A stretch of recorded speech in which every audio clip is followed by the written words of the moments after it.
La guerra en Ucrania nos está dejando imágenes muy duras, difíciles de digerir en estos tiempos y también muchas incertidumbres, sobre todo económicas. Los precios suben, el IPC está desbocado, lo estamos notando diariamente en nuestros bolsillos y se empieza a hablar de una nueva crisis económica mundial. Hoy queremos descender un poco de las cifras macro, a ver cómo nos pueden afectar esta guerra, en esta situación en comunidades como Castilla y León. Para ello tenemos a un experto que nos va a aclarar pues muchas dudas. Él es Juan Carlos de Margarida, presidente del Colegio de Economistas. ¿Qué tal? Buenas noches. Hola, buenas noches. Un placer estar aquí con vosotros. Pues muchas gracias. Vamos a situar un poco a la audiencia, sí, porque en pocas semanas han pasado muchas cosas. ¿Cómo estaba la situación económica hace tan solo 3 semanas, antes de que empezara la guerra de Ucrania? ¿Y cómo está ahora, en estos momentos, el día 14 de este conflicto? Fíjate, José Luis, que nos tenemos que remontar de alguna forma a la crisis del 2007-2008. En el 2007-2008 lo que pasó fue que hubo una debacle financiera y económica en donde muchas empresas desaparecieron porque tuvieron que buscarse la vida fuera de España, fuera de Castilla y León. ¿Por qué? Porque no había demanda interior. Entonces, en estos momentos, cuando ya se empieza a ajustar la cosa, pues empezamos a crecer económicamente y 2 años antes de lo que es la COVID empieza el decrecimiento económico otra vez. No hay una gran pérdida, pero sí que empieza a decrecer económicamente lo que es el Producto Interior Bruto de España y en este caso también de Castilla y León. Justo en ese punto llega una guerra, pero llega la COVID, el día 14 de marzo del 2020. Y es un problema distinto al que había antes, porque es que no hay fabricación, no hay producción. Se paraliza toda la actividad económica y, por tanto, hay un momento de impasse que cuando empieza a resurgir a finales del año 2020, nos encontramos que se empieza a ver unos cuellos de botella porque teníamos que fabricar lo que estaba en los pedidos anteriores, que no se habían fabricado, y los nuevos pedidos de la demanda que tienen en esos momentos los castellanoleses o los ciudadanos. En ese momento la inflación es cero, sigue siendo cero, empieza a haber unos cuellos de botella, no pasa nada, seguimos en el año 2021 sin ningún problema, pero según ya avanzamos el 2021 viene un factor, una variable determinante que son los costes de la energía. Empiezan a crecer de una forma desproporcionada y empieza a aparecer la inflación, la temida inflación que en principio no es problemática porque empieza con el 1, el 1,5, el 2. Realmente la inflación no es problemática mientras esté entre el 2 y el 3%, ¿no? Durante todo un año completo. Y en ese momento tenemos varias realidades, justo a finales del año 2021. Hay varias reformas que impactan en la economía y en la vida social de España, la reforma laboral, la reforma fiscal y la reforma de las pensiones. Y también hay una subida del salario mínimo interprofesional y hay un retraso en la llegada de los fondos Next Generation. En esta situación, justo 2 semanas antes de la guerra, nos encontramos que la actividad económica está creciendo, no mucho, pero está creciendo, que la confianza del español o del castellano está creciendo, pero también están creciendo de una forma desorbitada los costes energéticos y la inflación. Y ahí estamos. Y claro, has hecho un análisis muy bueno, sobre todo porque nos hemos ido a esas 3 crisis, ¿no? La de 2008-2009, la pandemia, ahora la guerra, y está el sector productivo, el tejido económico y social, la economía, al fin y al cabo, de Castilla y León, preparada para tantos envites en tan poco tiempo. Tiene que estarlo porque tiene que ir recogiendo absolutamente todo. Tú piensas que la primera crisis lo que hace es exportar, se adapta a las exportaciones y gracias a eso sobrevive, ¿no? Y es más competitiva y más productiva. En la segunda está intentando de alguna forma reactivar toda su actividad económica con un problema de suministros porque no los están sirviendo las grandes potencias, en este caso de China. Y yo creo que sí que está preparado. El problema de la guerra, José Luis, es que tenemos 3 tiempos, desde hace 3 semanas tenemos 3 tiempos y 3 plazos. Y eso tiene que estar ahí muy bien pensado y muy bien meditado por parte de todos, por las personas de Estado que gobiernan y por las personas de Estado que no gobiernan, porque al final están todo el mundo manejando de alguna forma las variables. Fíjate, hay 3 tiempos. Está el tiempo de la adversión al riesgo, empiezan a caer las bolsas de una forma estrepitosa, suben de una forma desproporcionada las materias primas y se empieza uno a cuestionar la globalización. Todo eso en 3 semanas. Sí, claro. En 3 semanas. Si hablamos del corto plazo, que es antes de 12 meses, estamos viendo que las variables que te he dicho antes que subían, que era el crecimiento económico y que era también la confianza del castellano-leonés, bajan de una forma estrepitosa. Pero además las otras dos variables que estaban subiendo suben de una forma descomunal, que son los costes energéticos y que es la inflación. Y en ese paso de tiempo nos encontramos que cuando tenemos problemas o estamos preocupados de lo que vendemos a Rusia o Ucrania, y no es problemático, el problema es lo que compramos a Rusia y a Ucrania, porque estamos comprando un 47% de lo que es el gas natural a nivel europeo, un 45% de hulla y un 27% de petróleo. Sin contar el aluminio, que es la base de toda la industria europea y fundamentalmente de la industria automovilística, etc. Entonces tenemos unos problemas muy serios y si miramos un poco más a largo plazo empezamos a desequilibrar un poco el sentido que tenemos hasta ahora. Nos tendríamos que plantear la desglobalización, porque no estamos controlando nada en estos momentos, está pasando con Rusia. Tendríamos que plantearnos la regionalización, la localización otra vez, y nos tendríamos que plantear de alguna forma la reindustrialización de nuestras zonas, Castilla y León en este caso, o España. Pero claro, esto también es un mazazo, este mazazo posible económico, también moral, ¿no? Sí. Muchas veces y emocional, puede provocar que los inversores también echen el freno. En un momento, como usted decía antes, había un momento de recuperación económica, ahora mismo se echen para atrás, ¿no? Eso estará pasando. Pues evidentemente, pero vamos a ver, es que aquí tenemos dos tiempos. Una cosa es la actividad económica normal que va produciéndose por una paralización en estos momentos de la COVID, y otra cosa es una guerra puntual. Una guerra puntual que tenemos que saber cuánto va a durar, no lo sabemos. También es cierto que cuando pare la guerra tenemos una serie de meses que se tiene que ir ajustando todo. No va a ser parar la guerra hoy y todo se va a arreglar, porque todo el daño que se ha hecho tiene que ajustarse. Todo el daño que se ha hecho y también el replantearte la forma de pensar, cómo se tiene ahora a partir de ahora que defender la Unión Europea y cómo se va a reestructurar todo el tema de la globalización a nivel mundial, porque de alguna forma estamos tocando los paradigmas que teníamos desde los años 2000, ¿no? En todo momento.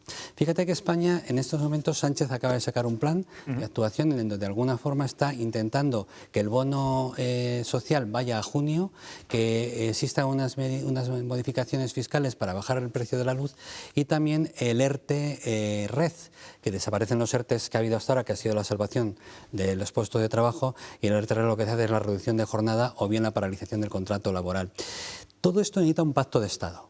O sea, todo esto en estos momentos, y el Estado... Sí, no, pero estamos hablando de cosas, digamos, a corto, medio plazo, pero hay cosas inmediatas. Inmediatas. Hablamos de los costes elevadísimos de las energías, la falta de suministro, estamos viendo que faltan cereales, el aceite. Yo no sé, señor Margarida, ¿cuál es el sector en Castilla y León que más puede verse tocado de forma rápida? Pues es que son todos. Porque es que la electricidad y el gas lo toca absolutamente todo. Y los suministros que estamos teniendo de Ucrania y de Rusia, hemos estado hablando del gas, del petróleo, de la hulla y del aluminio, pero tenemos que hablar del granero de Europa. El granero de Europa es Ucrania. Estamos hablando de que los fertilizantes están subiendo de una forma desproporcionada, que la alimentación del ganado también, y que hay una crisis de rentabilidad en este momento en el campo y en la ganadería. ¿Y hasta cuánto podemos sufrir? Ya no solamente las industrias, las grandes empresas, las economías domésticas, estos precios desorbitados de la luz, de los combustibles. Empresas están desapareciendo, ya están empezando a estar tocadas con los costes tan elevados que no pueden mantenerlo. Tú piensas que también... Hay empresas, me decía ayer una empresaria, que estaban ya colocando placas solares de forma inmediata para evitar de alguna forma y que el daño sea menor, ¿no? Pero piensa que las empresas también estaban muy sobreendeudadas con todos los préstamos que se habían pedido inicialmente en el tiempo COVID. Entonces ahora vienen unos costes desproporcionados y sin márgenes. Entonces tienen que seguir pidiendo créditos de alguna forma para poder sobrevivir, ¿no? O ayudas del Estado que tienen que venir. Entonces es un problema serio. Y en el tema del ciudadano de a pie, los hogares, pues el poder adquisitivo se les va a mermar muchísimo. Estábamos viendo que el coste de la electricidad, antes de lo que era la guerra, era un 10% a mayores, había subido, y ahora es un 20% más, un total de un 30%. Había unos estudios que el coste de la electricidad de una familia media eran 2.000 euros al año. Claro, es mucho dinero que además están incrementándose los alimentos y están incrementando una serie de cuestiones alrededor que si no subimos los sueldos, que hay que tener mucho cuidado con los sueldos, porque claro, esto puede ser el efecto de segunda ronda, que puede venir un problema muy serio de que la inflación suba de una forma desproporcionada, pues el poder adquisitivo se está reduciendo completamente. Ofrecía una rueda de prensa hace unos días el consejero de Economía de Castilla y León. Decía que la Junta prevé recuperar este año el PIB prepandemia, pese al efecto de Ucrania. Yo no sé si son unas previsiones económicas excesivamente optimistas después de todo lo que nos está contando? Bien, yo creo que el consejero dijo que iba a haber un PIB del 4,9%, ¿no? Nosotros, el servicio de estudios que tiene en el colegio nuestro, hicimos en el segundo trimestre del año pasado una previsión de un 5 a un 5,5 y en el tercer trimestre bajamos de un 4,3 a un 4,9. En este momento es impredecible, es imposible saber el Producto Interior Bruto que vamos a tener, la riqueza que va a tener Castilla y León y España en los próximos meses, y mucho menos en este año, porque no sabemos el efecto que puede tener en estos momentos la guerra. Imagínate, José Luis, que Putin cierra el grifo del gas. Y no tenemos reservas en la Unión Europea, y mucho menos podemos avanzar todo lo que tenemos. Si nos vamos, por ejemplo, a Argelia, podemos venir de traer el gas de Argelia, pero es que ahora todos los países de Europa van a ir a Argelia, y por tanto va a haber muchísima gente que quiera comprar el gas de Argelia y todo va a subir también. O sea, hay mucha incertidumbre y mucha indecisión. Yo creo que todavía es pronto decir cuánto vamos a ganar o cuánto vamos a crecer en Producto Interior Bruto. Como economista, que es, imagino que conoce lo que ha pasado esta mañana en el Congreso de los Diputados, ese rifirrafe entre Cuca Gamarra y Pedro Sánchez. ¿Qué opinión le merece cuando el presidente del Gobierno ha dicho que la subida de la luz es por culpa directamente de Vladimir Putin? Vamos a ver, el coste de la energía, el coste de la luz, Europa tiene unas normas muy estrictas que lo que está haciendo es que se basan en el gas.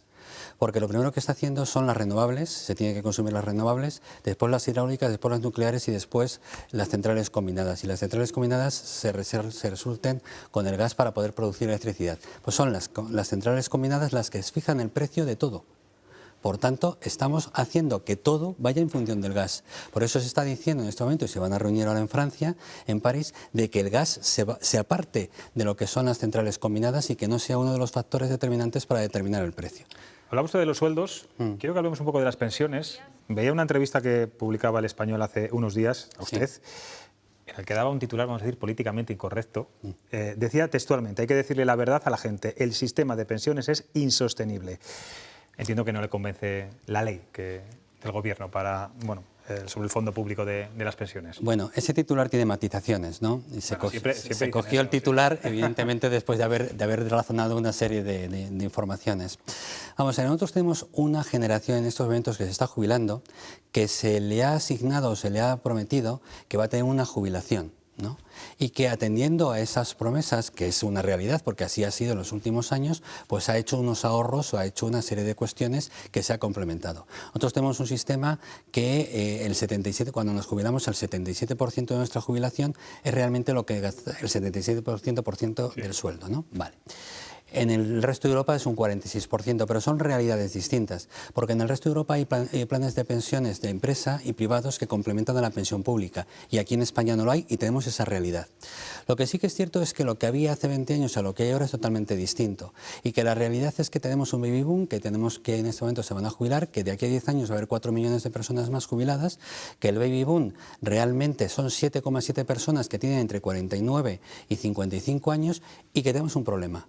Hay un problema de que se van a cargar las cuentas públicas con unas pensiones bastante elevadas, que hay que mantenerlas porque es una promesa y es algo que está esperando, es el estado del bienestar. Entonces, el sistema tiene que reestructurarse de alguna forma, a lo mejor no para la gente que está en estos momentos jubilándose o de dentro de aquí a 10 años, sino por lo de dentro de 10 años para atrás. ¿De acuerdo? Entonces tenemos que ajustar de alguna forma la situación. Yo no soy quien, para eso hay un pacto de Toledo, pero sí que es cierto que hay una serie de cifras que nos está diciendo el Instituto Nacional de Estadística, pues que son preocupantes. Hablaba usted antes del gasóleo, también del petróleo. Europa tiene una gran dependencia del petróleo ruso, un 27% creo que es, en el caso de España es un 11%. ¿Sería muy arriesgado por parte de España llegar a ese veto que también ha impuesto Estados Unidos y el Reino Unido? Pedía hoy Borrell, por cierto, algo inaudito, nunca lo habíamos escuchado, y es que bajemos la calefacción de nuestras casas, digamos, como castigo a Putin y a la economía rusa. ¿Qué le parece? Hombre, tenemos que ahorrar, eso está claro, porque no tenemos los recursos. Y si en cierta forma Putin cierra lo que es el gas o el petróleo, pues tenemos un problema muy serio, porque tenemos que surtirnos y suministrarnos de Estados Unidos, de Arabia, de Irán en su momento, de Argelia, y claro, todo eso hay que reestructurarlo. Eso no se hace de la noche a la mañana y todos vamos a ir a una, toda Europa va a ir a una, no es solamente España. Entonces sí que de alguna forma tenemos que ir planteándonos el no gastar tanto para intentar de alguna forma también poder tener capacidad de reacción, que no sabemos lo que va a pasar. Entendemos, si Dios quiere, que dentro de unas semanas esto se haya acabado, aunque haya una serie de impactos posteriores en una serie de meses. Pero si no se acaba y hay un problema serio, pues tenemos que tener capacidad de reacción. Vamos a ver, señor Margarida, que le preguntan los tres periodistas que nos acompañan hoy. Maite. Hola, buenas noches. Maite, buenas noches.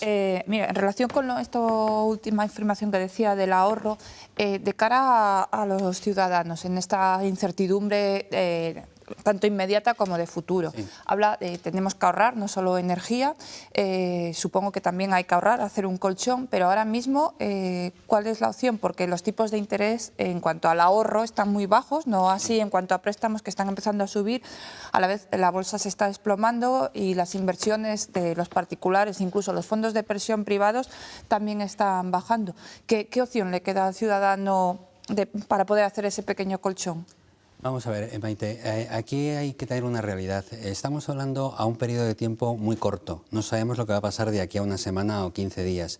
Normalmente las previsiones que hacemos los economistas tenemos un periodo de tiempo más largo, ¿no? Y vemos un poco las variaciones que va habiendo, las desviaciones para poder ser ajustados. Dicen que los economistas nunca acertamos, pero es que las variables están claras que están cambiando en el día a día. Entonces tenemos que ajustarnos completamente. Una cosa es el no consumir y otra cosa es el ahorro de suministros. Son cosas distintas, ¿vale? El consumo es el que reactiva la economía de un país en todo momento, es el que reactiva las ventas de una empresa y es el que hace que la empresa pueda funcionar, cree empleo y obtenga beneficios. El obtener un ahorro de suministros lo que te hace de alguna forma es que tu ahorro familiar, tu poder adquisitivo sea un poco más alto y que puedas destinarlo a otras cuestiones, ¿no?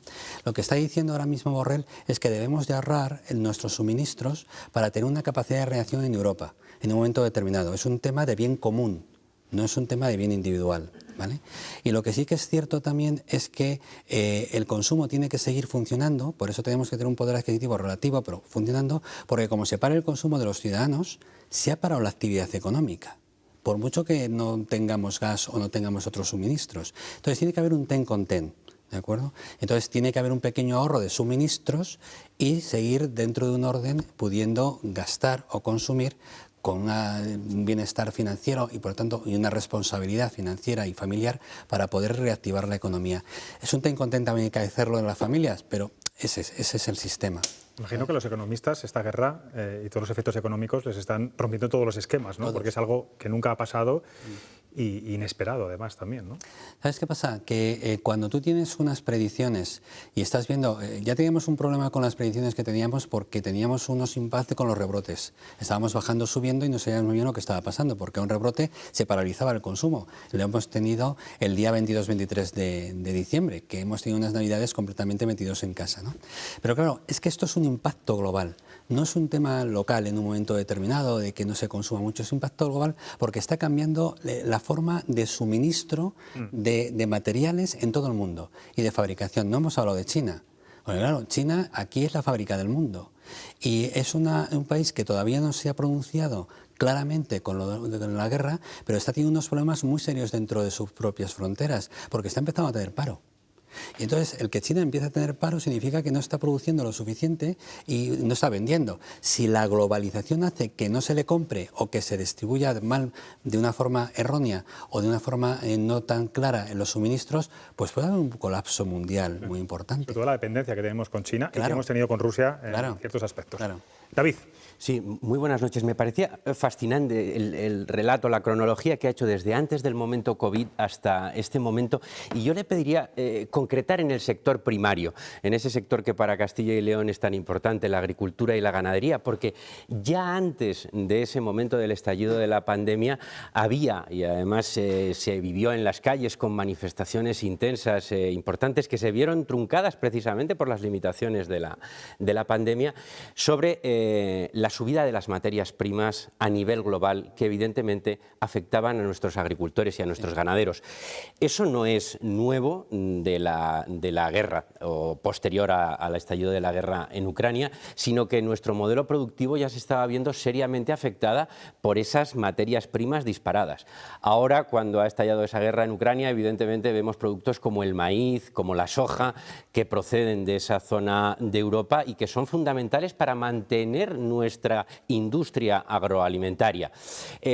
La pregunta, en definitiva, ¿esto va a generar, aparte de un problema de inflación importante, problemas de desabastecimiento? Porque hablamos de la energía, hablamos del coste de llenar el depósito del vehículo, la luz en casa, pero tenemos que estar vigilantes ante ese colapso de la industria agroalimentaria por falta de materias primas o un encarecimiento insoportable para esta tierra, para Castilla y hay problemas sobre todo con el aceite, ¿no? El aceite de girasol, el aceite ya hay problemas para los supermercados, y el aceite de oliva...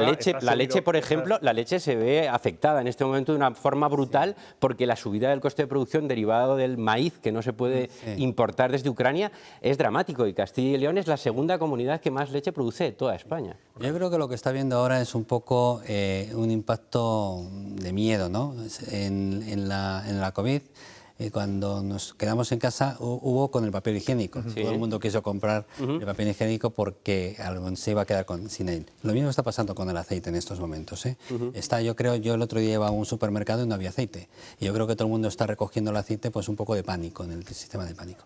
Vamos a ver, nuestro campo, nuestra industria agroalimentaria, la producción del campo, en este momento de todos estos productos agrícolas, ya tenía un problema de antemano. Exacto. Un problema de crisis de rentabilidad muy grande. ¿Por qué? Porque no se estaba pagando los precios que en principio cubrían los costes de nuestros productores. La cadena de producción, distribución y comercialización pues no era exactamente la correcta. Se ponían unos precios muy competitivos que iban a comprar los consumidores y eso recaía al final, si ponemos los márgenes de todas las partes intermedias, en el productor. Yo creo que hay que reestructurar y reacondicionar y valorizar bien lo que es la producción tanto de ganadería como de agricultura, porque no deja de ser un bien de primera necesidad y un bien que además en Castilla y León es premium, porque tenemos unos productos espectaculares, que cuando hemos salido, cuando la crisis de 2007 y de 2008 salimos fuera, pues nos lo han requerido muchísimos países porque son unos productos muy buenos. Yo creo que en este momento el problema que tienen es que esos precios eran muy bajos ya, seguían estando bajos, y ahora los costes son súper elevados. Ya no es un tema de falta de materias primas o no materias primas, es que los fertilizantes se han duplicado, y entonces, claro, si tú pones fertilizantes con un mayor coste y al final tienes el mismo precio de venta, pues al final te estás comiendo los resultados, ¿no? Entonces yo creo que habría que reestructurar y replantear la cadena alimenticia, la cadena del productor, distribuidor y comercializador en todo momento, para ver si podemos ajustarlo, sobre todo ahora, porque lo que no podemos hacer es hacer desaparecer de explotaciones que pueden desaparecer. Están desapareciendo, que pueden desaparecer. Bueno, ahí está la ley de la cadena alimentaria, ¿no? Que puede ser una solución. Margarita. Muy buenas noches. Hola. Hemos estado hablando mucho de lo que puede ocurrir mañana en la constitución de las Cortes. ¿Este ambiente, esta incertidumbre política, puede influir mucho en todo lo que está hablando? El panorama que se presenta es muy negro, pero ¿hasta qué punto puede influir la incertidumbre política en el futuro económico de la región? Bueno, de hecho, Margarita, no quiero apostillar, pero no hay presupuestos de momento en la comunidad. Bueno, seguimos con los anteriores. Los anteriores. Bueno, sí que hay presupuestos, pero son los sí, pero poco se puede hacer muchas veces. No, podemos, digamos que las novedades que podía haber en este año no se pueden acometer porque están con los antiguos. Mira, el consumidor es muy frágil. Es muy frágil y es el motor de la economía, ¿vale? El ciudadano. Tiene tres dudas existenciales en este momento. Una es la salud, que más o menos parece que se está ajustando, ¿vale? Otra es la economía, que la tenemos puesta de patas arriba con todo lo que está sucediendo. Y otra es la seguridad de la gestión política. Porque la política es la que gestiona todo, en definitiva, ¿no? Es la que pone en orden todas las cosas y la que toma las decisiones a través de reales decretos de leyes para poder hacer frente a situaciones muy concretas como la actual, ¿no? El que haya en estos momentos una incertidumbre política, pues claro que afecta. ¿no? Pero quizás tengamos mayor problema con la incertidumbre económica más que con la política, porque nos está tocando los bolsillos directamente y entonces a lo mejor nos estamos fijando más en lo otro. Pero también afecta, a lo mejor de una forma tan grande como antes, que no había el impacto económico, pues no. Pero sí que es cierto que necesitamos tener una tranquilidad política porque es importante, porque son los gestores. Son los que gestionan todo el sistema y son los que tienen que dar una fiabilidad y una tranquilidad de que las cosas, todos somos humanos y podemos equivocarnos, se están llevando de acuerdo con un criterio y con un consenso. El diálogo es muy importante y el consenso lo tiene que ver también el ciudadano. Es muy importante. Pues Juan Carlos de Margarida, gracias por estar aquí en Cuestión de Prioridades. Tienen mucho trabajo los economistas, ¿no? Sobre todo que asesorarnos mucho porque vamos a vivir tiempos diferentes, ciertos momentos complicados y bueno, depende de ustedes también que nos den alguna clave y sobre todo de lo que, como decía antes Maite, que hay que hacer a veces con el ahorro y con muchas historias que no sabemos qué hacer. Gracias de verdad por estar aquí. Gracias, José Luis. Un placer.